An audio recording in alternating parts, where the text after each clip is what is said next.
Fireman एवं fireman driver बर्तमान आपणकर फिजिकल निमंते रिजल्ट आसी जाइए एवं केते गुड़िए गुरुत्वपूर्ण अपडेट रही देखु फिजिकल रिजल्ट जो आसी कटक को नहीं पिला माने बहुत चिंतित रही बर्तमान सुधा पर्यंत ऑफिशियली कौन सी कटअफ मार्क आसीनी डिक्लेयर होनी एवं आसीज जहाँ लगुच ऑफिशियली आपंकर आसीज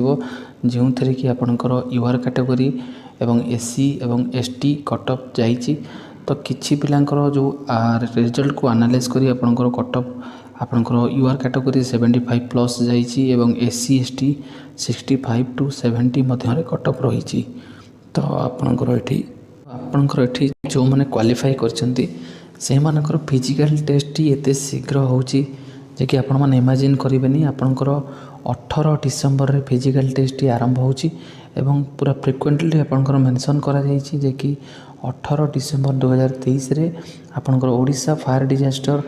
इंस्टीट्यूट नराज कटक रे आपंकर हबो एवं एडमिट कार्ड रे मेंशन रहिबा आपंकर रोल नंबर अनुसार केउं दिन कहार पड़ुची तो सेथि निमंते आपंकर एडमिट कार्ड टी 15 डिसेम्बर रे आसीबो जहाँकि आपंकर आज दिन में आसो एडमिशन सर्टिफिकेट जोटा कि फिजिकल निमंते कौन सी आपंकर से जोटा कि आसवाई कौन सी आरेंजमेंट आपंकर निज द्वारा आपने आरेंजमेंट करके आसवे से रे जो 7 गोटी इवेंट रही फिजिकल देवे तो ये देखो कंप्लीट जो पिला रही आपंकर होमगार्ड पिला हूँ कि एक्स सर्विसमैन हूँ कि स्पोर्ट्स पर्सन हूँ कि यूआर कैटेगरी एससी कैटेगरी और एसटी कैटेगरी टोटाल फायरमैन एवं फायरमैन ड्राइवर जो रहिले से भाव में स्पोर्ट्स पर्सन यूआर एवं SC category ST category home guard ex serviceman समस्त को मिसेले आपंकर 6700 पिला क्वालिफाई कर तो ये पिला मानकर कमेंट रोचे जे कि आमर सेकेंड चांस मिले कि न मिल तो सेकेंड चांस प्रश्न ये आपंकर 100% आसूची तो जेहेतु आपंकर जो इवेंट गुड़िक रही आपंकर जो भाई इवेंट रही आपंकर से 1600 मीटर रनिंग हो कि 5 किलोमीटर क्रॉस कंट्री हो 25 मिनिट रे 1600 मीटर 7 मिनिट हो कि लंग जंप आपंकर 12 फुट हो रस्सी 20 फुट हो कि हाई जंप आपंकर 4 फुट हो कि बाली बस्ता आपंकर 1 मिनिट रे 100 मीटर को क्रॉस करा हो कि 100 मीटर स्विमिंग को हो यही जो इवेंट गुड़िक रही यही इवेंट गुड़िक आपंकर पिला माने जदि क्वालिफाई न कले तो आपंकर सेकेंड चांस निश्चिंत आसो कहीं जो 941 गोटी पदवी अच्छी ए सब गुड़िए पदवी को फिलअप करा तो कटअफ तापी आपंकर ऑफिशियली जेहेतु आपंकर मार्क बर्तमान टिके हाई जाइए तो कटअफ आपंकर जदि सेकेंड चांस आसे नॉन ऑफिशियली मुझे कहूँ तो आपंकर ताठू कटअफ मार्क ठू किसी मार्क कम मार्क ही आपंकर सेकेंड चांस होबार संभावना रही तो आपण मैंने निश्चिंत रुहतु आपंकर सेकेंड चांस निश्चिंत डाकिबो एवं आपण मानकर जो यही जो होची फिजिकालटी आपंकर प्रायतः मैक्सिमम 7 दिन मध्य कंप्लीट करिवो तो एते शीघ्र जो माने सडनली पिला क्वालिफाई करछन्ते रिटेन बहुत पिला मध्य कहउछन्ते जे कि मोर 85 अछि मु जीविनी एमती जो कहउछन्ते से माने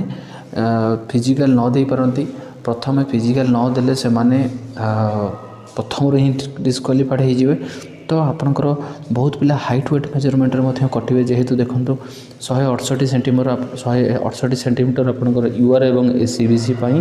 हाइट रखा जाइए से भाव में 163 सेंटीमीटर एसटी और एससी कैटेगरी निमंते हाइट रखा जाइए जो थे चेस्ट एवं वेट रही 55 केजी नॉर्मल रही यूआर एससीबीसी और एसटी एससी आपंकर 50 केजी रखा जाइए वेट तांकर चेस्ट 76 ରୁ 81 सेंटीमीटर और यूआर एवं एससीबीसी आपंकर 79 सेंटीमीटर ରୁ 84 सेंटीमीटर रखा जाइए प्रथम तो पीएसएम बा फिजिकल स्टैंडर्ड मेजरमेंट पिला कटिबे तापरे रहिला इवेंट कथा तो अच्छी तो आपण मैंने चिंता करूँ ना जो मानकर पाखापाखि मार्क रही से आपणकर फिजिकल प्रिपरेशन करूँ सेकेंड चांस आपणकर 100% आसो एवं सेठी किसी मार्क आपणकर कम आसीपारे एवं आ गोटे पॉइंट रहा ग्रेस मार्क मिली कहीं जो पिला ऑब्जेक्शन करते ग्रेस मार्क आड होगी आपणकर मार्क टी आसी तो आपणकर बहुत गुड़े किसी पॉइंट रही तो जो मैंने क्वालिफाई होती से फिजिकल 18 तारिख रही से डॉक्यूमेंट सहित तांकर रही से जो रही किसी जो अरेंजमेंट निजस्व करके आसवे एवं नराज कटक रे आपणकर 18 डिसेम्बर हम कंडक्ट हम एवं इंडिकेट एडमिट कार्ड आसिले से आपंकर पर्सनाली रोल नंबर अनुसार कैटेगोरी अनुसार कौ दिन रही स्टार्टिंग आपण मैंने जानीपारे। तो फिजिकल इवेंट जो मैंने रही जो मैंने क्वालिफाई कर फिजिकल टी भल भाव दिंतु एवं जो मानकर पाखापाखि मार्क रही 70 पाखापाखि 70 रु ऊर्ध अच्छी से मैंने प्रिपेरेसन करूँ फिजिकल कहीं सेकेंड चांस आपंकर 100% आसो। एवं ये जो पिला माने रहिले एथरू बहुत पिला जो माने कि हाइट रे कटिबे एवं तांकर फिजिकल डिस्क्वालिफाइड हेबे। तो आपण मैंने अपेक्षा कर रही था। ओडिशा पुलिस रे 2 गोटी इवेंट थिला बोले पिला क्वालिफाई कर जाइला। तो फायरमैन रे 7 गोटी इवेंट रही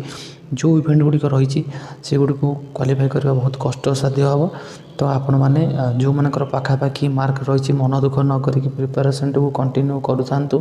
एवं आगक जो अन्य पोस्ट आसूची से निजर फोकस